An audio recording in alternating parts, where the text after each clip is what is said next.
Welcome to episode 107 of The Closing Table with Lawyers Title. I'm your host, Tamera Gaede, and today my guests are going to discuss the true issues behind clear cooperation right after this.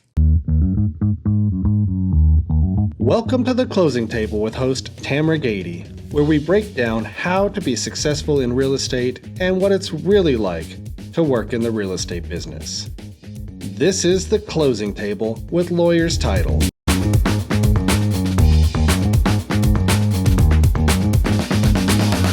Welcome back. Again, I'm your host, Tamera Gaede. Today's guests, well, they've both been on the show before, and so I'm really excited to welcome them back. We have Chris Ohlig, top producing broker associate at Compass, and then we have Melissa Hailey, real estate broker, instructor, influencer, and serial volunteer. Which is very true, by the way. So welcome to the show, Chris and Melissa. Glad to have you guys back today. Thank you. Yeah. Thanks so much. So this is a hot seat topic that we're going to talk about today. But I want to, this isn't a pro-con or a for or against show about clear cooperation. This is to really expose the true issues behind clear cooperation. And so as we've been having conversations teeing up this podcast, I started to understand that there is so much misinformation in the media. I referenced the Inman conference that I went to in San Diego a little while back, and they were talking about clear cooperation. But the things that we're going to talk about today were not what they talked about. So we know our friends in the media, don't always get it the way we need it. Get it out the way we need it to be done. So let's talk about, I really want to expose what the problem is and really the true essence of the nature between the issue of trying to either keep clear cooperation or revamp it into something else altogether. So thank you again for being on the show today. Excited to talk about this. A little nervous too, I'll just be honest. So, but I think this is education that needs to be out there. So let's get going. We're going to start with, Chris, you're going to help us with answering the question about why did NAR create clear cooperation? Sure. So I want to start, I put here that I wanted to make sure it was clear that I do believe in being a realtor. Oh, that's right. We need to have I do believe in being a realtor. I think being a realtor, if you're a licensed agent, is one of the best things you can do. We have a code of ethics that we abide by, and I think that's very important. I also think that the MLS is beneficial for most listings, but not all. And that's where clear cooperation comes in to sometimes be a detriment to that. So that being said, I think that was important to establish because even when we were having some conversations with other realtors, I think that was clouded right in the conversation, and it started to go in the wrong direction because we want to make sure that people understand that you are both very pro realtor, right? Absolutely. And you are very proud to be realtors in this industry. So the conversation today is to the benefit of the realtor. Let's make that very clear, right? And I also want to be clear on my role. My role is to facilitate information, I'm Switzerland, okay? And I support all the views that realtors have about clear cooperation. The goal here today is just to expose what's really going on with it. Not for me to take a stance or Lawyers Title to take a stance. That's not what we're representing here today. We're representing a facilitation of information and education to our realtor audience, okay? Absolutely. Very important to establish. And it's necessary. Yeah. It is necessary. Yeah, it is necessary because there's a lot of confusion about this, and people don't even know that they're confused about it, right? So thank you for that. Yeah, I should have started the show that way. So thank you for the clarification. Yeah, the clarification, and let's get rolling. Okay. So clear cooperation, in order to talk about that, we kind of need to talk about the history prior to that. And right? you know more about that than anyone I've ever met in my life. So in 1885, here we go. In 1885, because people used to exchange listings, right? And it was very complicated, especially when you were selling a lot of land, and then you started having cities start to get developed. So in 1885, in San Diego, actually, is where brokers would get together twice a day and talk about their upcoming listings. And then they would basically have couriers that would go out and take those compiles of listings to other places, out into the farmland, out into other cities, because we didn't have like computers, right? Right. We didn't have barely newspapers and stuff to like. We had Did we newspapers. have telephones? Not really. Not especially not. We didn't I have fax I don't know. machines. Man, we're reaching back. Okay, let's Yeah. establish the beginning, and then we need to fast forward about 100 years. Yep. So that's basically when information started being exchanged. So the first MLS was in 1885 in San Diego.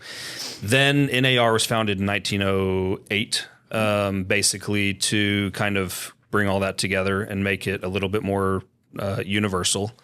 And then, but still, they were still exchanging, information in an old-fashioned way. And then, obviously, the fax machines came around. You would fax listings to offices. They would print them off. They had the big the card catalog, like big the library. books. Yep. And then later, we got to computers where you would have the MLS as your source. And now we have websites, right? So now you can find all the information on a website. You don't have to go into an office to just pull these databases. The websites have worked really well for getting information to the public. And Clear Cooperation came about because in New York, you have all these boroughs, right? And here, most people probably listening to this, if they're agents in North Texas, they're familiar with our one MLS system, NETRIS, North Texas Real Estate Information Systems. We can look at properties in Dallas, Fort Worth, all over, right? In New York, you had to subscribe to different MLSs for every borough. Like if you wanted to look at houses in Manhattan, you had to subscribe to that MLS. If you wanted to look at them in Queens, you had to look at that MLS. And a real estate company that was relatively new to New York, or relatively new in general, but was founded in New York, said, hey, we need to make a way for all these boroughs to be one system to make it easier for our agents. And they created a website. They're a very tech-savvy system, so they created this website, and they were able to pull all of these listings into one place there. And in doing so, they said, okay, let's find a way to get some of these upcoming listings out to people as well, and they created a coming soon. So on their website, they would have the regular listings, and then they would have coming soon listings to promote things coming up. Well, at the time, that was totally allowed. NAR then met in 2018. Yep. In 2019, it got very popular. The coming soon feature got really popular. A lot of people started going to this website to look at listings. And then in 2019, NAR got together and said, hey, a lot of people are going here instead of looking at the MLS for properties. So we need to kind of squash that. They passed Clear Cooperation, which went into effect in 2020. Simultaneous to May of 2020, when Clear Cooperation went into effect, also in May of 2020, all 5 of those MLSs got together and they became one, which is now called One Key MLS. They are not an NAR affiliate MLS, so they don't have to follow any of the NAR rules, which is kind of important to talk about later, because you have MLSs that are owned by NAR or governed by NAR and others that aren't. About 20% are not. They're one of them. Yeah, that was a big huge. number. I was surprised by that. And it's huge. I mean, you imagine Manhattan, Queens, the Bronx. Right. They're all non-affiliated with NAR. So basically, NAR came out and said, hey, we need to squash this, and we need to make sure people are coming to our site to look at the properties. So they created Clear Cooperation policy that says that if you're going to publicly market a property and you're a member of NAR, you have to put it in our system within 1 business day. And that is when Clear Cooperation was formed. Melissa, do you have anything that you would like to add to the history of why NAR created Clear Cooperation? I don't know that I have anything specific to the history, because what Chris is talking about is true, right? I mean, it all kind of started with this genesis, but I do think that NAR had another thought process behind it too, which, is hard to substantiate, right? Is, okay, let's say that let's take it away from the whole discussion about New York, and let's talk about the fact that maybe I have a pocket listing, right? I have this listing that's in my pocket. I'm the only one that knows about it, and I'm going to share that with whomever I choose to share that with.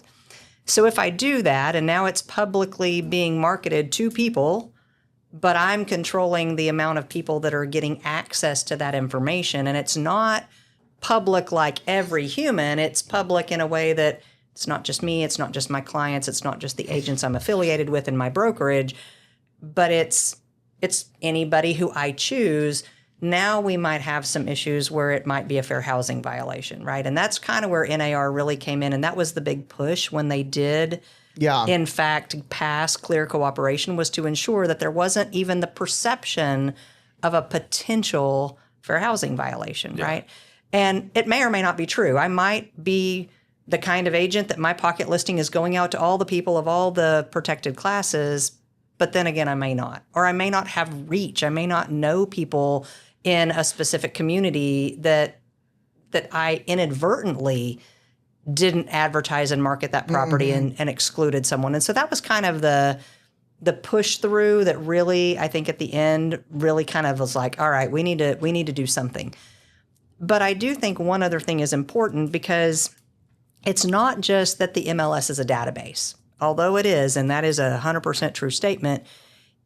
It's also about the cooperation between the participants, right? When you join your local board and you get MLS access, you are either a participant or a subscriber in that MLS, and you have to follow the rules. And one of the rules says we're going to work together to facilitate a sale.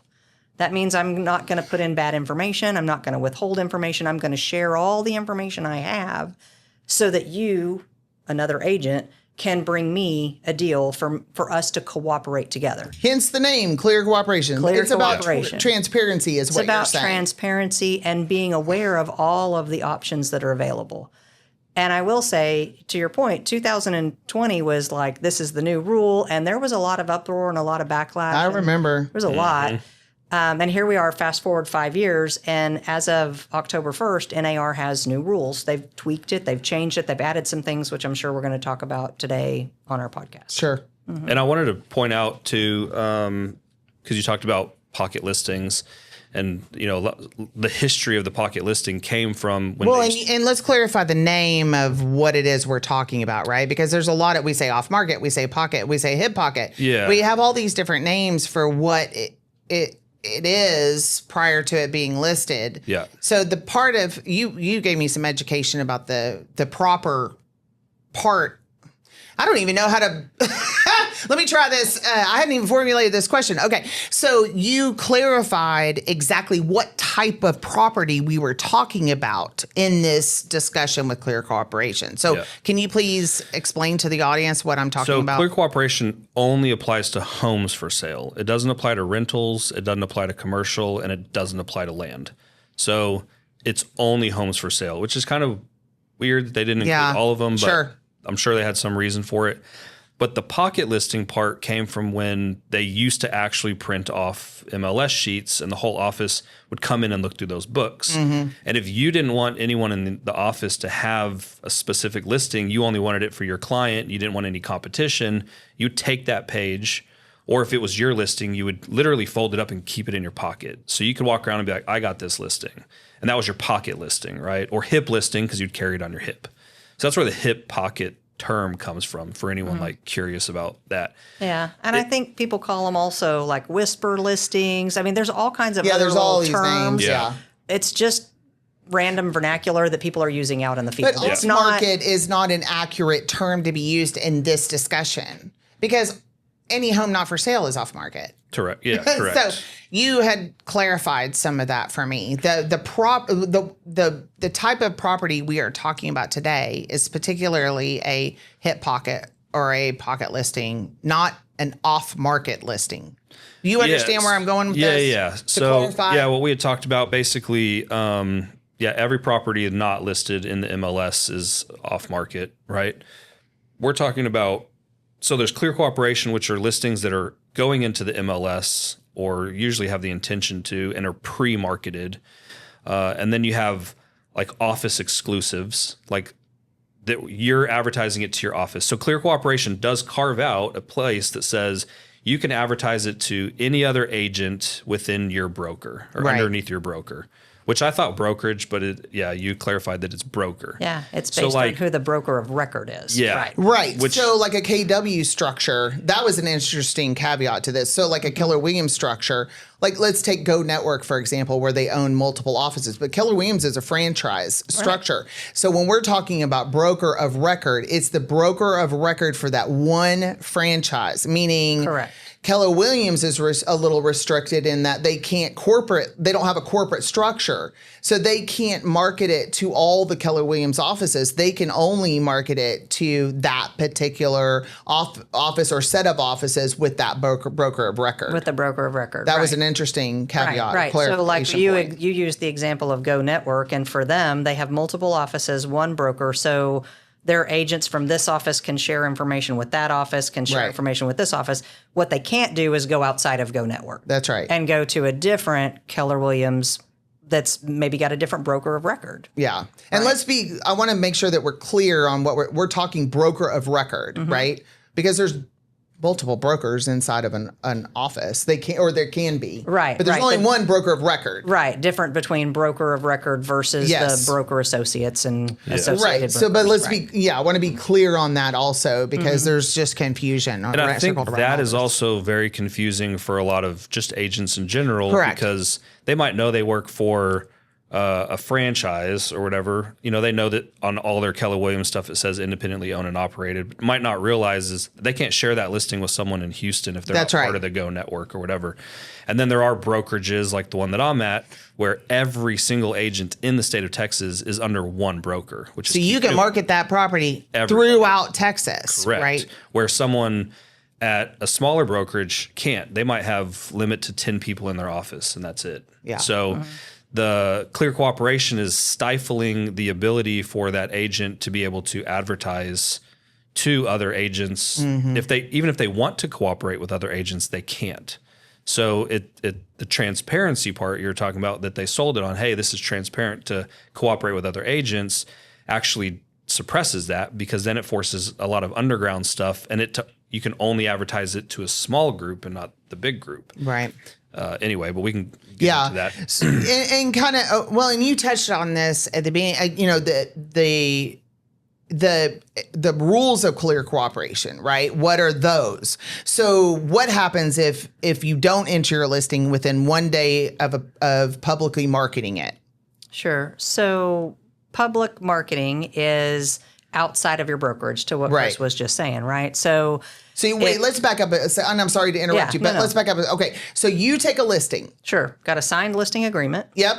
And you're ready to market the property. Sure. I have, if I choose to do an office exclusive, which is what Chris was just talking about, to just the people underneath the one broker, then any agent within the office can share information about that listing because they're all part of that broker, right? Because every listing we take is in the name of the broker. That's correct. The broker owns the listing, not the agent. Right. So because the broker owns it, every agent has the ability to understand this house is coming up for sale. I got a signed listing agreement. We're good to go. Then I can market it to people in my database. You can market it inside your brokerage for how long? Forever. Forever. Yeah. Okay. Indefinitely. Yeah. This is an office exclusive listing at this point. Right. If we're going through kind of that process, right? So there's no timeline, there's no deadline. It's office exclusive, and I can market it to people in my database. I can market it to people I know. What I can't do is market it to the masses. Right. Because as soon as you market it to the masses, that's where the break is. And the masses could be one realtor outside of your broker of record, Or it could be one sign in a front yard, or it could be one Facebook post, or just one Instagram reel. It doesn't even have to be masses. It's just outside of your broker of record. Bubble. Yeah. Like unless they ask you, like if someone says, do you have any listings coming in Starwood? If Melissa called me and said, do you have any listings coming in Starwood? I could say, yeah, I just took this listing agreement, or I just took this listing in Starwood. Here's the information, but I can't market it to her. Right.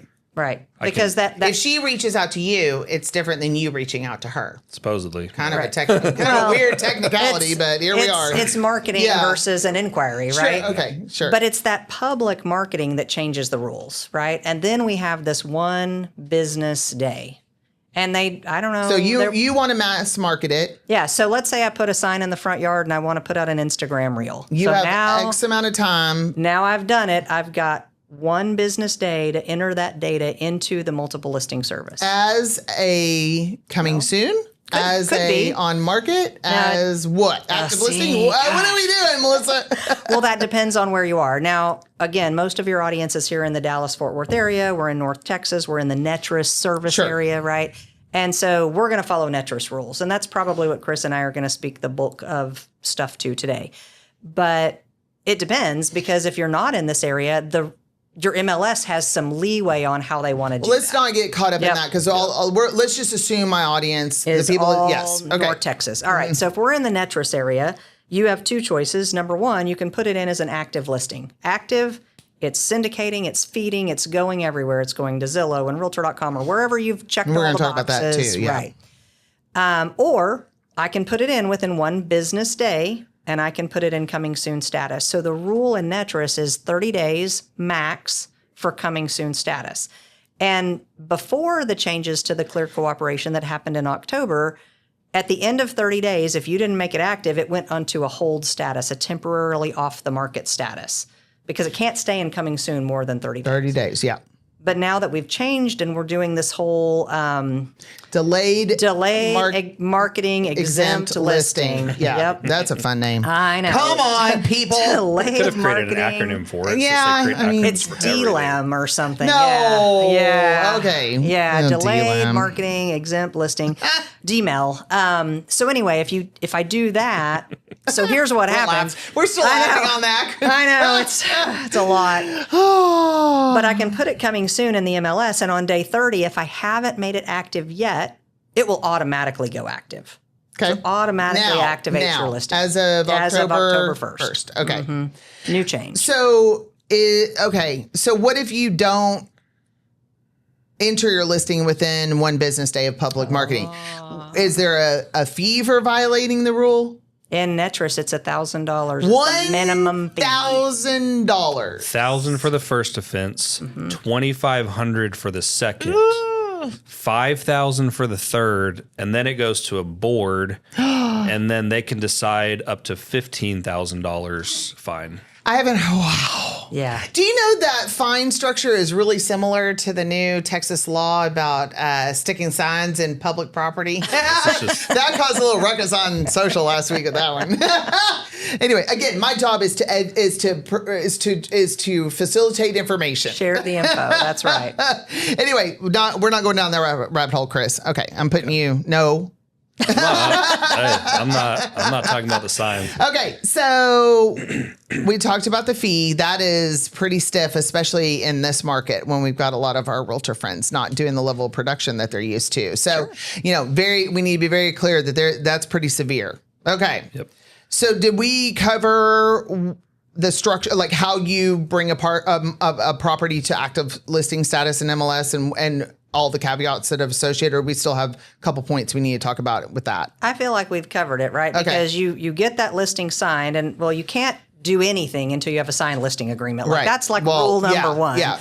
But now that you've got it signed, you have to decide based on the conversation you have with your consumer about what kind of marketing do they want. Do they want it broker exclusive? Do they want it delayed marketing exempt? Or do they want to just be active tomorrow? I'm at showings tomorrow. I'm ready. Yep. They have to decide that. And you might want to talk about this, Chris, a little bit, but there is a disclosure that if your consumer says, I don't want to go active today, it is our obligation, affirmative obligation, to get something in writing from our consumer that says they understand that they're not going active today. What are the risks versus reward? What's the benefit? Should I do that? Should I not do that? Which technically in the listing agreement, it has, you're going to input it within 5 days, or you're not going to input it right away and it's delayed. That's been in there for a long time. Sure. And the Texas Realtors listing agreement. Yeah, correct. In the TR listing agreement, just stating you're not going to list it right away and how many days you're going to wait to list it. On top of that, you should have the disclosure you're talking about of the benefits of waiting versus not, because it can be bad and it can be good. It just depends. Yeah. And the Texas Realtors listing agreement also has a box that says, I don't want to go in the MLS. Yeah. Because maybe you want to do that office exclusive and I don't want to go in the MLS.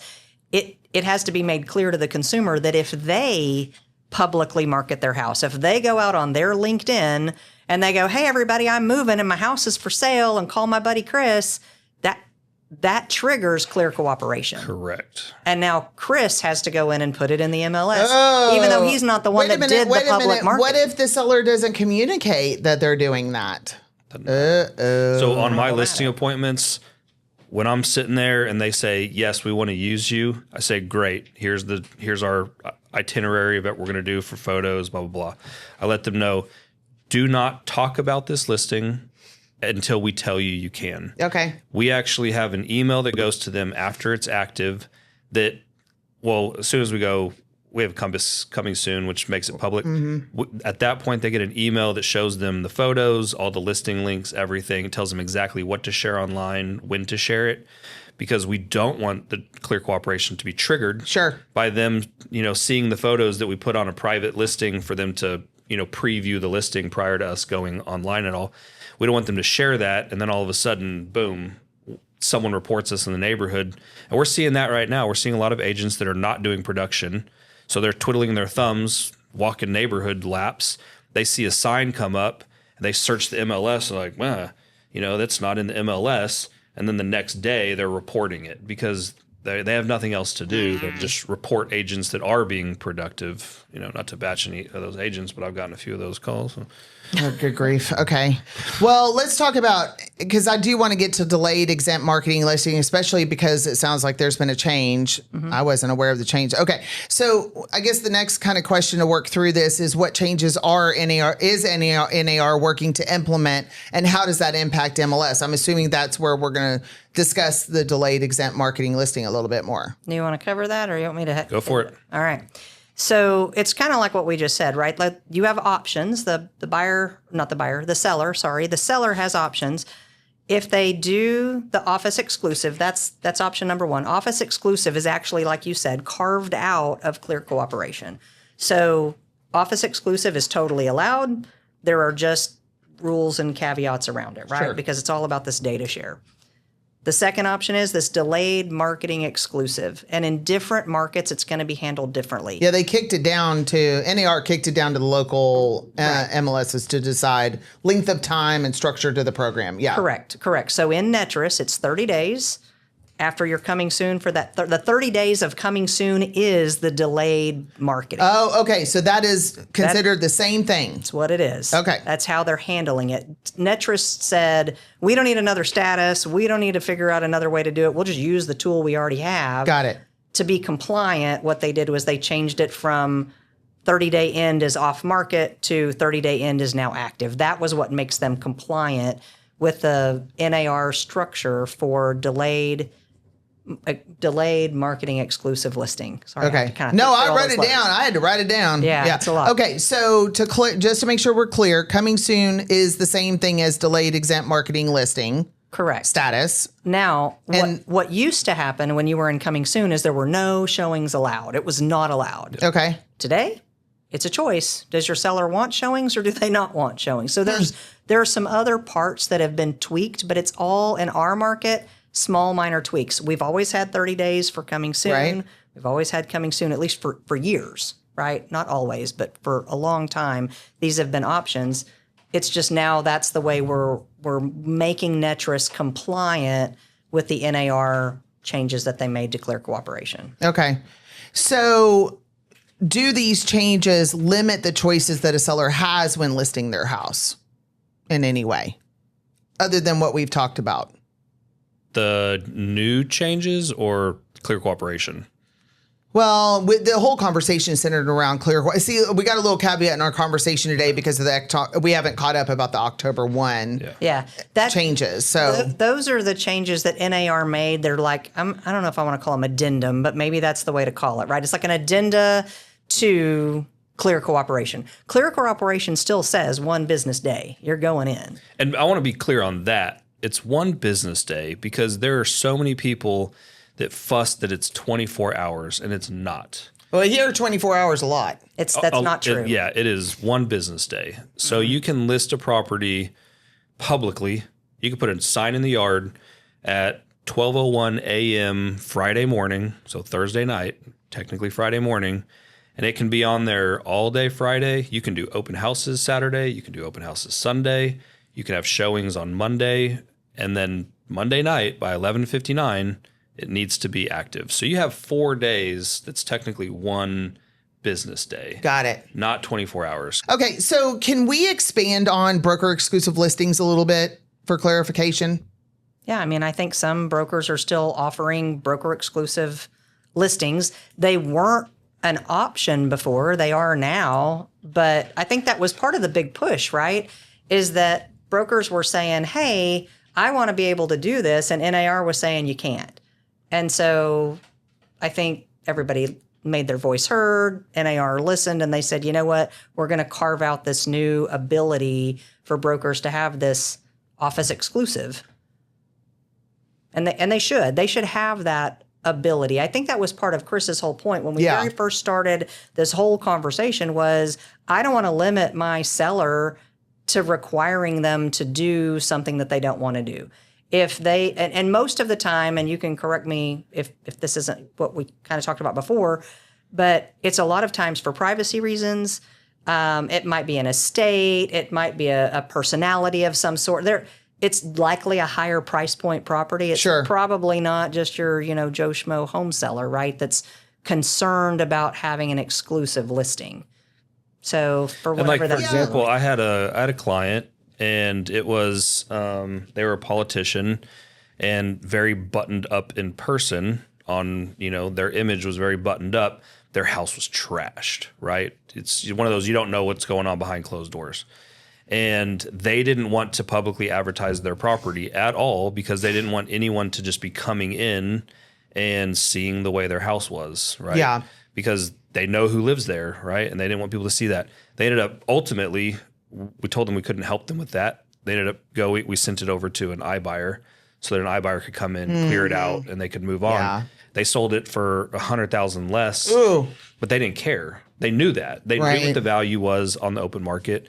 They knew what the iBuyer was offering, and they elected that lower price strictly to save face of ego of, I'm a buttoned up person, my house is not trashed. And so as long as they know what they're getting themselves into, then I think it can be beneficial in situations of privacy and things like that. Yeah, but let's kind of put this into perspective. Like, how many of the total amount of listings in a percentage, listing it or talking about in a percentage factor, are we talking about of the whole, all the listings there are? I mean, once we started talking about maybe 10%. 4% at Compass. 4% at Compass. Yeah, that's a very small number, right? I think that's important to talk about as well. It's just a tiny amount of the overall listings that we're talking about that need these types of adjustments, privacy and security and things like that. Like we're talking truly off market, like we call them private exclusives. Yes. For the private part, right? Right. The public doesn't see them. Other agents don't see them. They are truly private exclusives for those situations. There's pre-marketing and then there's truly private exclusive. We have 3-phase marketing. So we have basically off-market, private exclusive if they want to test the market. Mm-hmm. And then they go into a coming soon status, which is Compass coming soon. And then they go to the MLS. But the entire thing is packaged as one. We're going to start here to show it. We're going to start here to get feedback. And then we're going to go public after we make all these adjustments before we go public. And I think that's an interesting strategy or component to this that you guys do, is that there is a lot of testing that goes on with price points, and then how does this present to the market and things like that. You get all those kinks worked out before you go live in the MLS, which can be incredibly important to the end price point of this property, right? Yeah. So how it gets offers are made, right? So all the statistics and data that's been compiled has shown that pre-marketing a property and getting feedback and making price adjustments before it goes into the MLS generates a 2.9% higher sales price than if you don't do that. That's a lot, especially in this market. $1 million house, that's $29,000 in the seller's pocket by allowing them to test the market first, get feedback on whether they need to paint, clear out smells, declutter more, anything like that, and then do price adjustments, because price adjustments reflect in the MLS forever, right? Right. So a price adjustment of even $50,000, for example, or we'll say $20,000. price adjustment of $20,000 looks like it's a very negative thing in the MLS. Yes. And a buyer's agent coming in seeing that is going to see some sort of desperation. Yes, and it looks like it's an advantage to the buyer's agent. Right. So then they're going to come in and lowball it even further, right? Yeah. So to keep those price reductions off of the MLS and test it before has a greater impact. And we had talked about and that's a clock. Yeah, that's a ticking clock. Also, soon as it while goes you're active. doing all of this adjustment, time is clicking on on the MLS, right? Yeah. The clock is active. And one thing we had talked about before is, MLS basically wants us. We talked about movies, right? Mm-hmm. When they're making a movie, they film the movie, they edit the movie, they screen the movie to private screenings. They make cuts, they shorten it down, they take out parts that they thought might be funny and weren't. They make a lot of adjustments, right, to a screening, and then they do a second screening and a third screening. And they might make a 3-hour movie 2 hours long and change entire parts out. They can change the entire script if they need to. Once they get to the final part, then they do the full screening, the full release to the public, right, where they open it in theaters. But up until then, they're cutting it and they're previewing it. It should be the same with the MLS. We should be able to preview it, make adjustments, and do that before that clock hits and it goes live to the entire world. And that's kind of my against CCP, because I'm against CCP. I know this is not a for or against, but I'm against it for that reason, because they don't allow you to do that. And that actually hurts the seller. Right. And in Texas, we have a fiduciary duty to our client, right? And if we represent the seller, the acronym's OLDCAR, right? Obedience, loyalty, disclosure, confidentiality, accounting, and reasonable care. And we have to do what our client's asking us to do. And if they're asking us to pre-market it and get that stuff, we are now going against state law and the Texas Administration Code by not doing that, but having to comply with NAR, which is just they're not a governing body at all. They're just a trade organization. And they're telling us to go against state law and our client fiduciary responsibility. And that's a problem. And it's being looked at. Well, and the next question, while we're speaking about fiduciary responsibility, the next question, I'm going to say it again. I am not expressing an opinion for or against clear cooperation. And if there's a real cut on this, we better include this as I ask this question, because the reason I'm asking this question is not because I'm trying to tee us up. This is how real estate media is presenting clear cooperation. Okay. So the point of this question is to clarify what we're reading in the media so we can get a better understanding. Does that make sense? Yep. So the question is, if a seller doesn't get full market exposure, isn't that better for the broker? Meaning the broker would have a better opportunity to get both sides of the deal instead of being better for the seller. All right. Well, yeah, I'll take it. I'll go. Now you understand why So then I'll use an example when you're finished, like if we were working together on one of these. Sure. So I think where the concept is if I don't get full market exposure, the likelihood that my client won't get maximum dollars is a real possibility, right? And Chris even alluded to that a second ago when he said, I had this person, they took $100,000 less because they didn't want to go on the market with full market exposure, but they knew the risk versus the reward, right? And I think that that's part of it. I think your question was more, though, is it better for the broker? Right. Because if I'm only marketing it as a broker exclusive, and in my broker exclusive, I'm only sharing it with the agents within my brokerage and our clients, the likelihood of us doing an intermediary deal is really high because I'm not sharing it with other brokers and their agents. And so if that's true, now am I as the broker looking out for my best interest, or am I really truly looking out for the consumer's best interest? And I think that's the question, right? And I don't know that I have a right or wrong answer for that, right?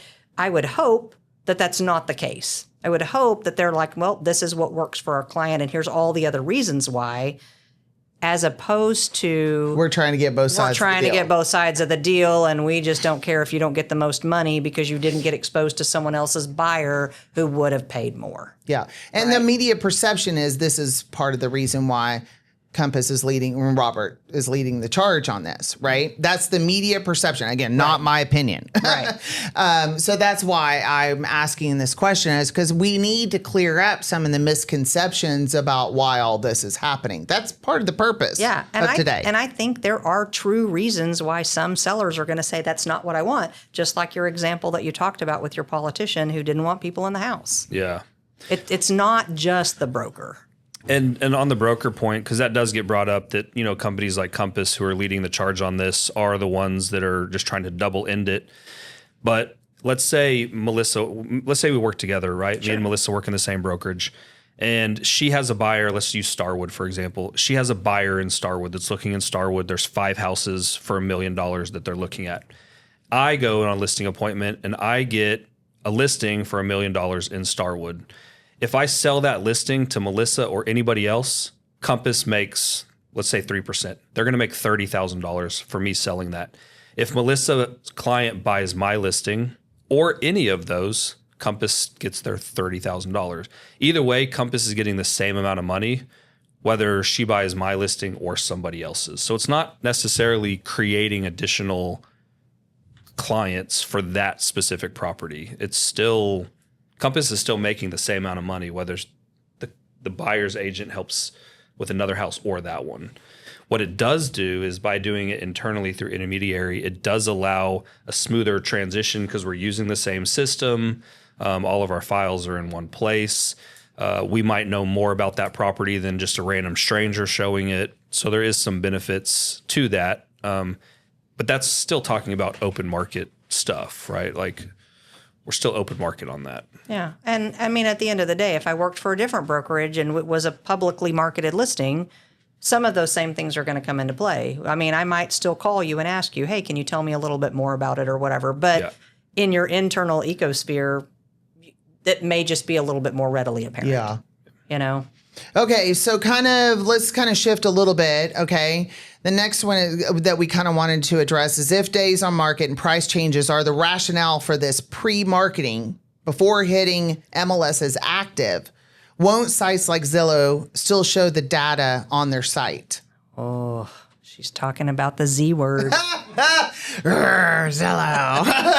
So let's preface that we cannot say a lot of bad things about them because they are technically a brokerage. Okay, then I take back my. But no, we can all be upset. I mean, we can have opinions about that. Well, there's a lot of speaking of. I mean, we could open multiple podcasts about what's going on with Zillow right now. Multiple lawsuits. Yeah, publicly information. Yeah. Lawsuits by every single person. Right? Wow. But let's get back to our question, because time is of the essence. Gotta get rolling. Do you like how I rolled that in? I did, yes. Time is of the essence. Okay, so let's get back to our question. So I think your question is about, all right, I've got my listing. It's in coming soon status. It's going to go to active. And so once it's active, it's going to land on all of the syndicated sites, right? While it's in coming soon, it's not being syndicated. That's part of the delayed marketing, right? Is I'm not syndicating that listing through Netris out to Zillow or Realtor.com or Homes.com or anywhere else. So I think the question is once it gets to Zillow, aren't they still going to show days on market? Right. Yeah. Whether we want them to or not, they are not bound by our rules, right? They're an independent, whoever. I mean, as a broker, they're bound by some rules, but I think they have 2 divisions, and I don't know. I don't know all the stuff about how their internal workings are. But they're not required as an organization to follow clear cooperation. The brokerage part, their agents that are handling brokerage activities have to do all of the things that they have to do. But I don't think Zillow itself is bound to all of those rules. I'm not sure if that helps answer your question or not. They can kind of do what they want as long as they're following the laws. Yeah. I mean, there's laws, and then there's trade organizations like NAR rules. They're not bound to any rules if they're not. They are a member of NAR now, aren't they? Didn't they join 2 years ago? I think that they did, but I think they sued NAR because NAR wouldn't let them in, and then they ended up getting accepted in. Right. I'm not 100% sure what their setup is, but I do I do believe there's a brokerage side and there's a side that's not. So Jesse just clarified for us. Thank you for that. Yes, Zillow is a member of NAR. Yeah. Okay. And they've been a brokerage in Texas since like 2005. For a long time. Yeah. People don't realize they've been around for 20 years and they only have like 5 agents that do whatever they do here in the state. But yeah, they are a licensed brokerage in the state of Texas. Okay, so how can we better control the data while still giving the sellers the most exposure to potential buyers?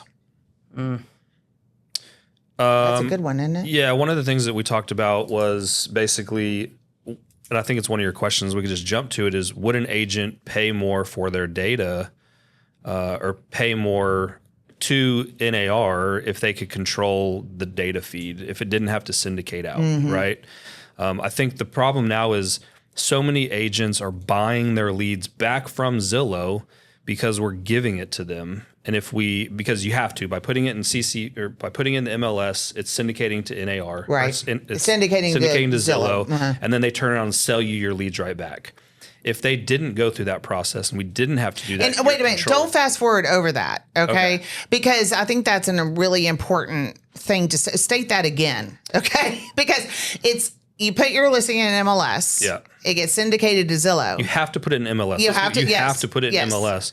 And then it gets syndicated to Zillow. Yes. And then you're buying leads from Zillow, which is essentially meaning you're buying your property back that you listed. Correct. They're taking you paid for photos, you paid for property description, you paid for 3D tours, you spent thousands of dollars marketing this property for them to get it for free and create leads with that, right, and then sell those back to you or sell them to people. To somebody, your competitor. Generally, new agents are buying them that don't know anything about the area, the property, anything.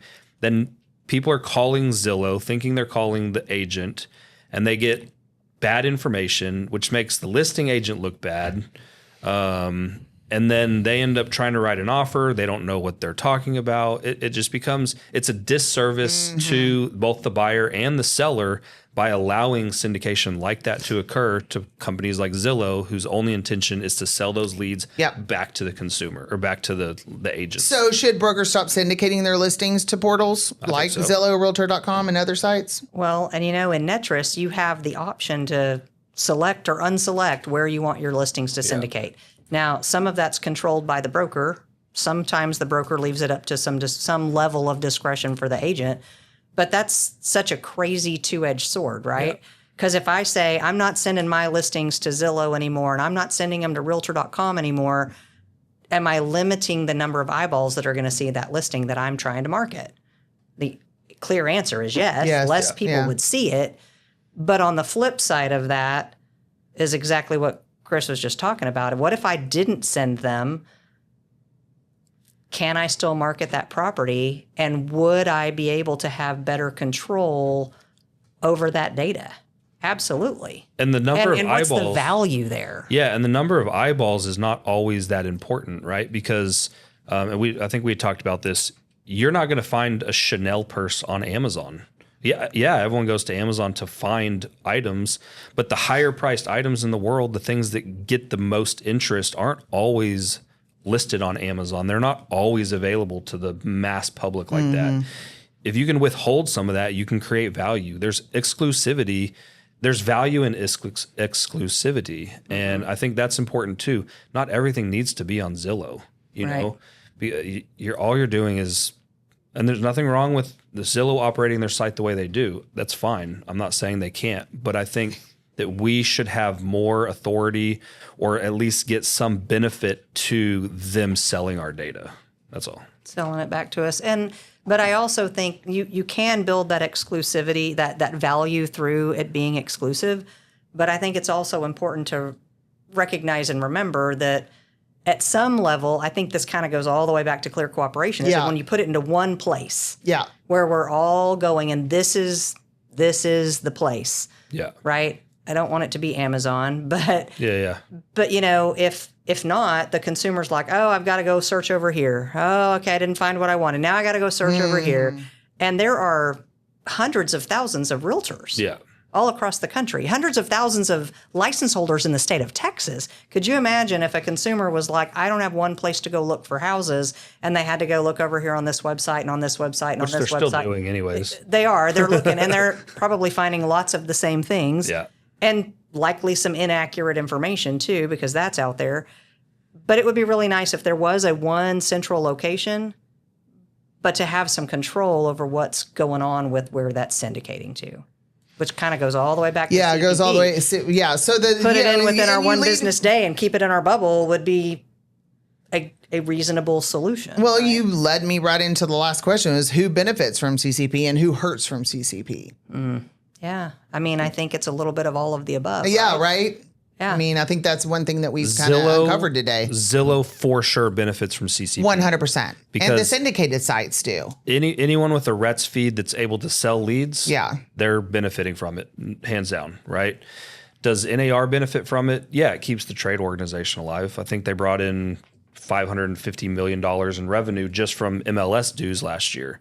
If people stop paying MLS dues because they don't find a benefit to the MLS, then they lose a bunch of money. And if the CEO makes what, $1.5 million a year or whatever, it might be more than that. I mean, there's a lot of money being made. I think they have $1 billion in assets right now.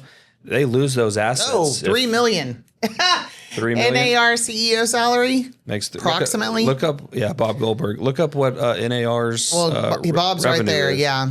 Look up what their assets are. I mean, they own like $1 billion in assets, right? Like, there's a lot Right. of money being controlled through, and because they are a nonprofit. They're a 501(c)(3) or 501(c)(6). So they bring in a ton of revenue, and they have to disclose 358 it. million in 2020. Well, that's 2023 numbers. Yeah.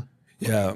That's a lot. So there's a lot of money that they're making. It's a lot of money we're talking about here. Yeah, and if you throw a wrench in that by creating systems that go against it, they're going to do everything they can to shut that down.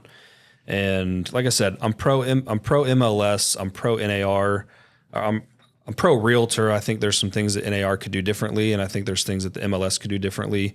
My biggest thing, and we've talked about it before, was if they did away with price reductions, public display of price reductions in the MLS, and if they did away with the days on market, I think those are Interesting. unnecessary things for selling a property. They only benefit the buyer, which only benefits Zillow, because if you go to Zillow right now and pull any listing up, it's going to tell you what to offer to get your offer accepted based off of data of days on market and price reductions. A seller has to display how long they've been on the market and how many price reductions they've had, but a buyer doesn't have to tell the world how long they've been looking at a house or how many offers they made that didn't get accepted or how many times they went under contract and backed out. All of the data benefits the buyer, not the seller. And as a listing agent where we're representing and have to do fiduciary to our seller, I don't think that it's fair that our sellers are being penalized and the buyers are not. Well, Melissa, we got to wrap it up, but do you have anything you want to add to that quickly? No, not. I like where Chris is going, and I think all of those points are valid points. I mean, it is a little bit one-sided for buyers versus sellers, and I think it is one-sided for big business, right? But at the end of the day, I do still believe. I have my issues with a lot of the things that happen in all of the real estate space in general, but I personally think that it's a good thing for us to have all of the data in one place for us. Yeah. For the professionals, for the license holders to have access to. And if that means clear cooperation because they're all going into one place, then great. I think where it gets hairy is when it's not just us. Yeah. And that's where the real problem is that it's not just us. It's now being, sent out all over the place. And that's where the rub is, right? Because I think if we had clear cooperation and we had just license holders looking at all of the data and we had the data that we weren't giving to anybody else, I think that would be a game changer. On my way here, driving here, I got a message from somebody and he said he flips houses. He said, "Hey, is there any way for me to be able to run CMAs and find out sold data on houses without being an agent?" And it was funny because I was like going through thoughts in my head driving here, and I was like, this is perfect because this is exactly what we're going to be talking about. Like we control the data in Texas being a non-disclosure state. And I told him no. Yeah. He's like, well, I guess I got to look at getting licensed. I was like, I guess so. You know, I mean, or work with an agent that's willing to help you. Send them your business and they'll help you. But yeah, having all the data in one place is great, but having more control of it, I think would be. It's a key. Yeah, I think people would pay more in MLS dues to be able to control their data because it would make them more money instead of making companies like Zillow more money. Well, and that's a great place to stop for today. Thank you both very much for helping us uncover what the true issues are with this clear cooperation battle that we're seeing out in the news cycles these days. So, I sincerely hope that this was educational for you. Again, it's my job to facilitate information, and I am definitely pro realtor. So I'm really hoping this information will be useful to you in your business and making some decisions about how you feel about clear cooperation. That's a wrap on episode number 107. Again, I'm your host, Tamera Gaede. If you like my content, you're really going to love my escrow team. So give me an opportunity to talk to you about your title needs and make it a great day.